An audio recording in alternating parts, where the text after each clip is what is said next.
So next up we have Vivian, and she's going to talk about metaphor comprehension in children with Down syndrome. Hi everyone, so my long essay topic is on comprehension of novel metaphor among children with Down syndrome, and my supervisor is Professor Alex Perovic, and she does a lot of studies about developmental disorders, not just Down syndrome, but Williams syndrome on autism spectrum disorder, and she looks at the linguistics part, especially morphosyntax. So that's very cool. Also, Professor Nasika, Pascalis and Alex have like really good studies on metaphor comprehension in developmental language disorder. So check that out as well. So let's talk a little bit about Down syndrome. So the etiology of Down syndrome is they have three chromosomes 21 instead of 2, and also known as trisomy 21. And this causes a range of difficulties. For example, their IQ range is much lower than a normal IQ range, and also causes deficits across the global cognitive ability that includes the executive function, and executive function is basically a set of mental cognitive skills that are needed for an individual to control their behaviors and for achieving goals. Also causes difficulties with their auditory, verbal, short-term memory. Let's look at their language skills. So the overall picture is that their language comprehension is much better than their language production. And in terms of components, vocabulary is the best area they can perform in. For example, this study looked at DS, which is short term for Down syndrome. TD stands for typically developing children. And they were matched on nonverbal mental age, and they did not significantly differ. Another interesting fact was vocabulary was actually a year more advanced than syntax.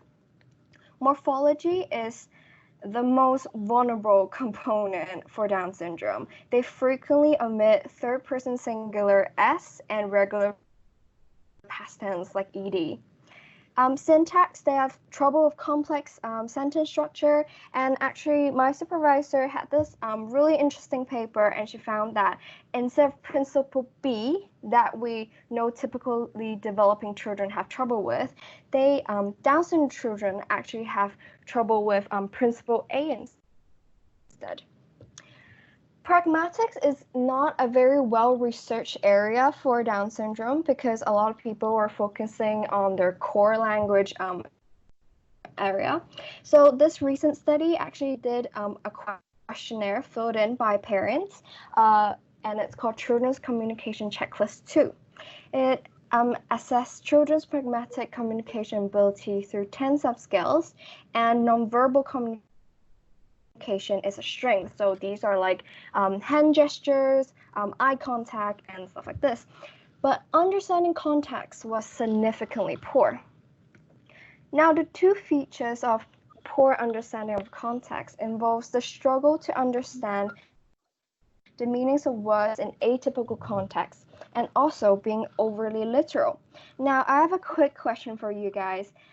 With these two features in mind, what part of a language might you think DS children will also have difficulties with? You guys can type in your answer in the message box. Someone guess irony? That's actually part of it. Basically, figures of speech. And my current study will be looking at metaphor. So there are two types of verbal metaphor. The first one is conventional metaphor, which requires cultural learning and retrieve it from long-term memory. There's also novel metaphor. This is not encoded in the mental lexicon, so it does not require any previous metaphorical expression exposure, and it's built online. So novel metaphor is actually seen as a more appropriate way to examine children's ability to form pragmatic inference and also that metaphorical link. I want to introduce you to an example of novel metaphor, the carrot with hair. Wow, I spent a lot of time trying to find that picture. This experimental phrase is going to appear later on again because it's one of the experimental phrases in the study done by Poskilus and Tomasello in 2009 and 2011. And let's get familiar with some of the metaphor structure terms. Carrot is also known as the topic of the sentence, refers to as the subject of the metaphor. Hair, in this case, is the vehicle and is the term used metaphorically. The link between them two to get the metaphor is the common ground. Okay, another quiz time, short quiz recap. Throw in some skills that you think are needed for metaphor comprehension. Yes, someone said word meaning. That's a very important skill to know. So basically, all line processing, as I mentioned just now. You also need to know the literal lexical meaning, so word meaning just now. World knowledge. Relevant contextual assumptions.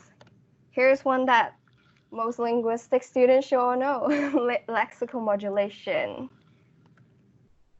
And make a common ground link. So most studies about metaphor comprehension is on the population of typically developing. And the dominant view there is actually, like irony, it's a late developing linguistic skill, so it develops around like 10 years old. However, there is a recent study done by Nausicaa and Tomasello in 2019. They suggested that novel metaphors under this behavior choice paradigm, the finding is actually 3 years old children can also understand metaphor phrases. And what are the advantages of using this behavior choice paradigm? Basically, the experimental vocabularies and materials used in this experiment are very age appropriate and they match participants' world knowledge and linguistics competence and avoided the use of metalinguistic skills. If you need to know what's the definition of metalinguistics, that's any task that involves a conscious reflection on the linguistics form of the utterance. I will also be replicating this behavior choice paradigm in my current study. Now, moving on to the atypical developing population, a majority of the research on metaphor comprehension is on autism spectrum disorder, known as ASD. And this is because their hallmark deficit is in pragmatics abilities. An important study that I think really inspired me and it allowed me to form my own thesis is actually Norbury 2005. She's also a UCL professor, by the way. So she investigated the contribution of theory of mind and language ability, especially semantic knowledge, as predictors.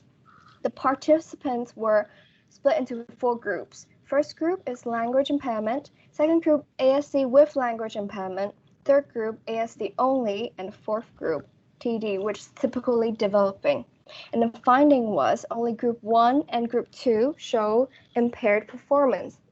As you can see, the similarity between group 1 and group 2 is they all have language impairment, but not autistic features.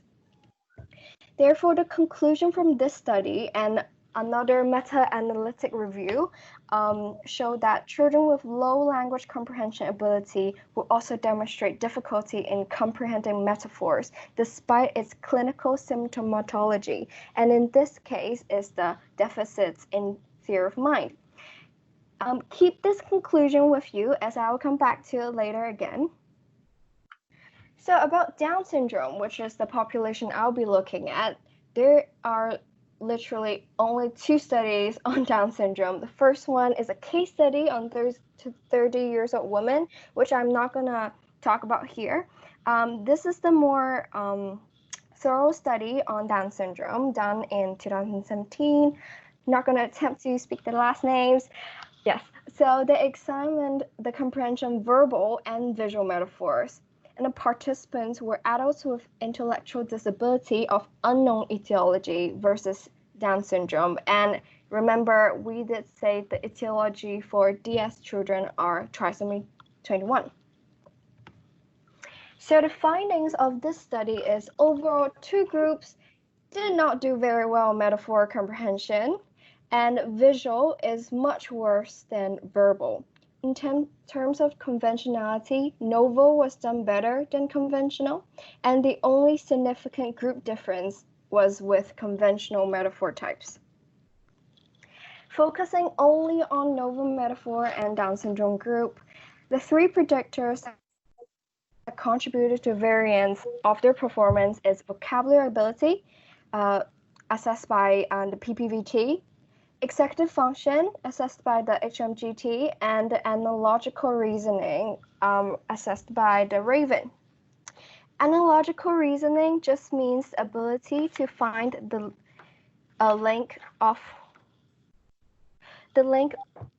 ability to think by comparing one thing to another. The limitation of the study, however, is the task demand across the three metaphor types vary too much, and it's hard to tell whether or not the role of the complexity of the paradigms actually played a role in resulting their difference in performance. For example, visual metaphor tasks required forming expressions, which, if we recall, expressive language is a weakness in DS.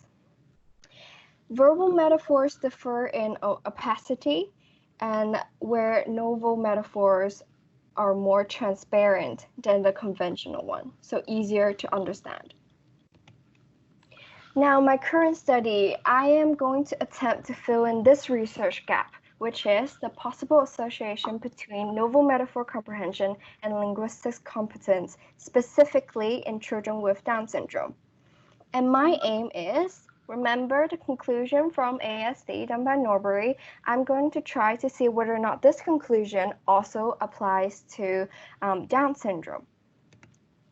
So my prediction is, if Down syndrome children and typically developing children are matched on vocabulary ability, since it's a stronger domain of language ability, regardless of other symptoms, they should perform around the same level on the novel metaphor comprehension task. So the other symptoms that I'm talking about, that's the intellectual disability.